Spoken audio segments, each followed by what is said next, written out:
Hey guys, what's going on? My name is Tyler, and today we're going to be starting a brand new What If, which is a crossover What If between Dragon Ball and JOJO'S. Specifically, it is going to be what if Goku, instead of landing in the Dragon Ball universe, landed in the JOJO universe. And with that being said, let's just cut this intro short because we have a lot of story to get into. So, let's begin. Hey, collecting rings like a Sonic. Bitches wanna party. My wrist getting heavy. Got 'em on a diet, yeah. Flex like I'm Hogan. Yo, bitch coming over. Now, as booty and lazy the way this what if comes together sounds, I'll just say that Goku would go through a what if wormhole while the space pod is crashing down to Earth, leading into him landing in a different universe, which would be the JOJO universe. Goku would land specifically around where Dio's castle is, and this is around nighttime, so Dio can exit his castle to see what the commotion is, and he would see a boy in a space pod.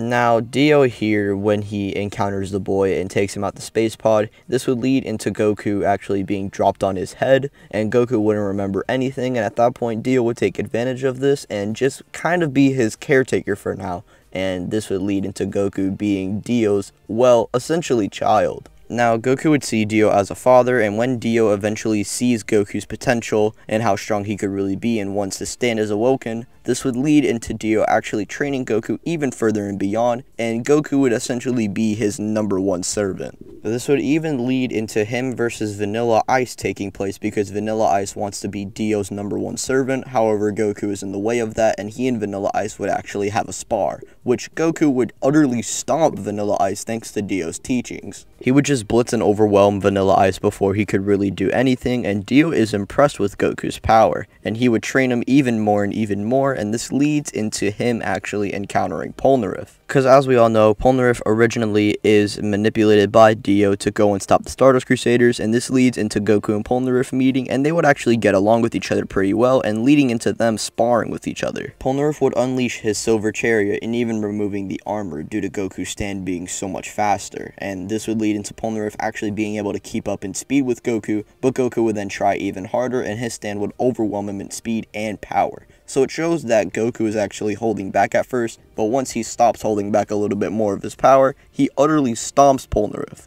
Now, you guys definitely do deserve an explanation, so before I move on into the story even further, I'm going to take a stop right here and actually explain Goku's stand. Goku's stand is Sun Wukong, which is essentially a great ape, and it would have A-tier power, speed, and durability, along with B-tier range due to the energy blast he's able to manipulate. The reason why it would have B-tier range is because of the energy blast that Goku is able to shoot out of Sun Wukong, because, you know, it's a great ape, so I'm going to give it great ape qualities, and that would mean energy beams through the mouths, hands, etc. And Goku could even fly with his stand out. And he can only fly for about 2 minutes before all of his energy could be completely depleted and his stand would then give out, and this would lead into Goku going back into his base form, so he can't fly for a long amount of time. This would eventually lead into Goku going out with Polnareff, because Dio would want to make sure Polnareff gets the job done, because Polnareff could mess up, and so he would go out with Polnareff to fight the Stardust Crusaders, and Avdol and Joseph would fight Polnareff, while Jotaro and Kakyoin would deal with the likes of Goku. Now, Avdol here would still beat Polnareff in the 1v1, and Joseph would get stabbed by Polnareff, which would lead into Avdol and Polnareff 1v1ing in the first place, while Goku is having an easy time against Jotaro and Kakyoin, but they would then have to push even further and beyond. And Jotaro would rush in at Goku with a full Aura barrage, while Kakyoin would cover him with the Emerald Splash. So anytime Goku would try and dodge Star Platinum, he would be caught by the Emerald Splash, and if he dodges the Emerald Splash, he would be caught in the Aura, or he would be caught in both attacks. This would lead into Goku being subdued against Kakyoin and Jotaro, and after all of this would lead into Polnareff joining the Stardust Crusaders, and this time Goku would. But why would Goku join the Crusaders if, you know, he's so loyal to Dio? Well, I'll get into that right now. I think here that Goku would be told by not only Polnareff, not only Kakyoin, not only Avdol, not only Joseph, literally just the entire Stardust Crusaders would help Goku realize who Dio is, and Dio is someone who's scum, and with the strength of Goku, he could help save Jotaro's mom and avenge a lot of people that his father has killed. When Goku realizes that Dio is not really so nice as he seems, or so kind as he seems, he kind of breaks down a little bit. Keep in mind that this is literally Goku's whole world, and right now he's literally being told that this entire world that he's living in is literally just a lie. And this leads into Goku wanting to get revenge against Dio, and Goku knows the way to Dio's castle, so they would then make their way. Also, just to give a heads up, yes, Kakyoin is aware of Goku, but him and Goku never fought with each other, but he was aware of Goku because, you know, Kakyoin and Dio have had a relationship before. Well, not in that way, but you guys get what I mean. Point is, Goku is aware of Kakyoin, and Kakyoin is aware of Goku, and Goku and Kakyoin would actually become friends after Goku joins the Stardust Crusaders and wants to get revenge on Dio, because everyone is now on the same page, and all of them want revenge on Dio. Now, after this would lead into Stardust Crusaders kind of playing out similar to in canon. I think here Avdol would still die because Goku would probably be with Kakyoin and the others while Polnareff and Avdol are fighting Hanged Man and Whole Horse. And I think things would really begin to change once they fight in Duel. Now, in Duel would still prove to be really troublesome towards the group, you know, damaging Kakyoin and Polnareff and even getting in a scrap with Avdol and winning. And this gives time for Goku to try and escape and get to Jotaro and Iggy, and this leads into him then flying over to the two, and they would then find Enduel's location, and this would then lead into the final battle.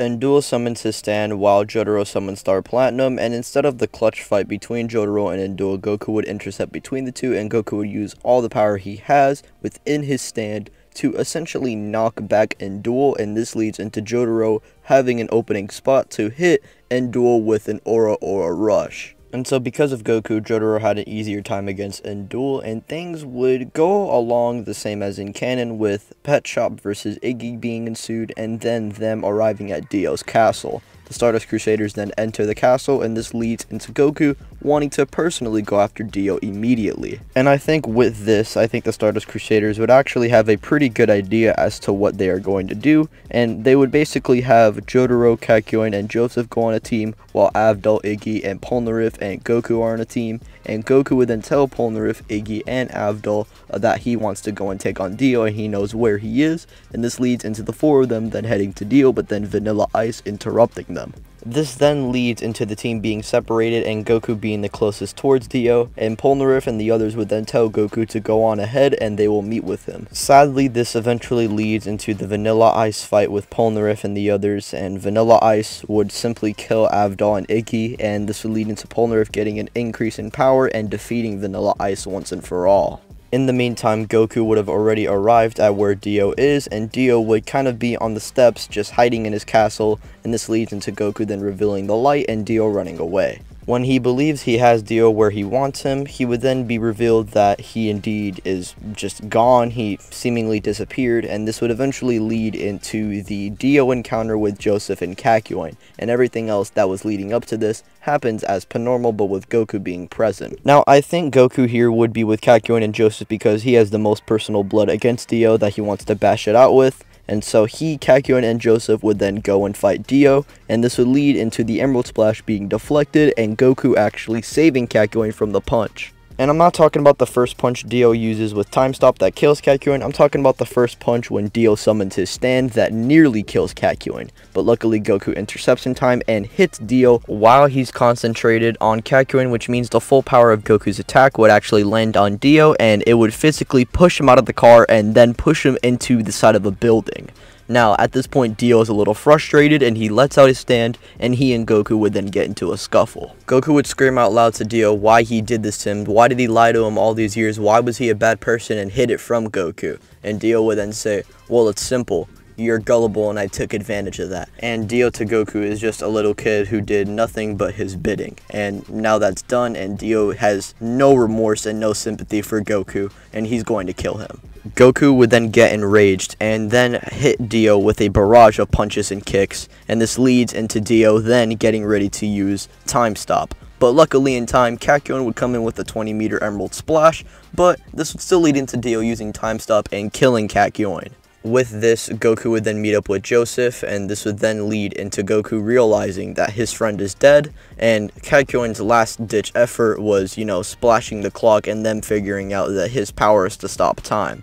Goku would figure that out and Joseph would run away, and this would lead into Dio trying to chase after Joseph, but this would then lead into Goku then powering up into a golden aura, and his stand turning into a golden ape, and his hair glowing in gold.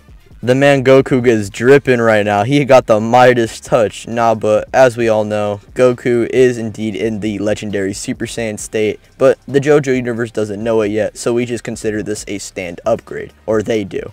Dio would be intercepted by Goku, but he would try and use Time Stop to prevent Goku's intervention from really getting in the way, so he could just, Time Stop, move away, and then kill Joseph. But before he can even try and attempt to cast Time Stop or say the words, Goku would already be hitting Dio with a barrage of punches and kicks that breaks his ribs and sends him crashing into the ground. At that point, Dio would try and cast Zoro though, but luckily Goku is just not letting up and tells Dio that he's not going to get the chance ever again to use Time Stop. And this leads into Goku then just, again, hitting Dio with multiple punches and kicks that are piercing through his body.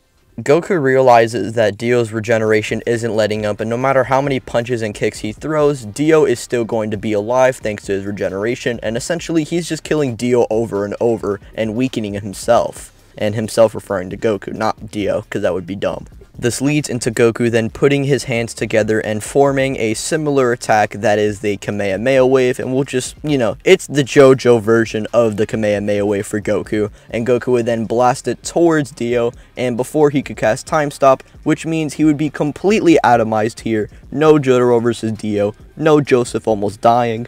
Now, Jotaro here wouldn't discover the fact that he had Time Stop, at least not for now. I would assume that he would probably discover it during the 10-year gap that leads into after Part 3 and before Part 4. So we'll just say that he discovers it then, and speaking of that time gap, this leads into Part 3 then ending with Goku, Joseph, and Jotaro going off, and Polnareff going back to France. Goku wouldn't go with Polnareff here because he wants to continue his adventure, and Polnareff wants to go back home. So yeah, they would have one last goodbye before Goku, Jotaro, and Joseph go off, and this would lead into Part 4, which we will be going over in Part 2 of What If Goku Was in JoJo's. Thanks for watching the video. If you guys liked the video, make sure to smack that like button. Also subscribe and hit the notification bell if you are new. That way you are notified and updated every time I upload. Be sure to go and comment any what ifs you guys want me to do. Suggest me some. And with that being said, be sure to go follow me on Twitter, all my social media links, credits to Super Lo-Fi World for the sick remixes on the videos. Love that shit. Thanks, man. And with that being said, I'm going to get up out of here. Peace out. Thanks for watching.